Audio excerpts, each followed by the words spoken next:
ஏன்னா இயேசு கிறிஸ்து சிலுவையில் வந்து அந்த சிலுவையை சுமந்துட்டு போகும்போது மக்கள் அழுறதை பார்த்து என்ன சொல்கிறாங்கன்னா, நீங்கள் எனக்கு வேண்டி அழாதீங்க, உங்களுக்கு வேண்டி உங்கள் குழந்தைங்களுக்கு வேண்டி அழுங்க. இது என்னன்னா, அதாவது இந்த இஸ்ரேல் ஜனங்க அந்த ஜனங்க தானே அழுகுறாங்க.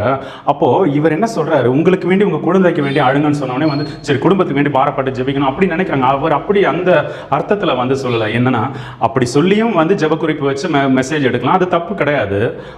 பட் அவர் எதுக்கு சொன்னதுங்கிற கருத்து எனக்கு உணர்த்தினதை நான் சொல்கிறேன். ஓகே, என்னன்னா இந்த ஜனங்க அவருடைய ஜனங்களே அவரை குத்துனாங்க இல்லையா, அப்போ அவர் அந்த இடத்த விட்டுட்டு போறாரு. ஹல்லேலூயா.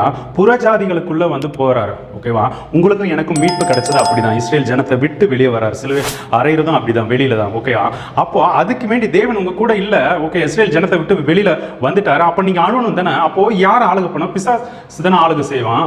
அப்ப அதுக்கு வேண்டி அழுங்க. உங்களுக்கு உங்க சந்ததிகளை அடுத்த வந்து கிறிஸ்து இருக்க மாட்டார்ல, கிறிஸ்து இயேசு விசுவாசா தானே பிதாவின் இடத்துல வந்து போக முடியும். அப்படி சொல்லி வந்து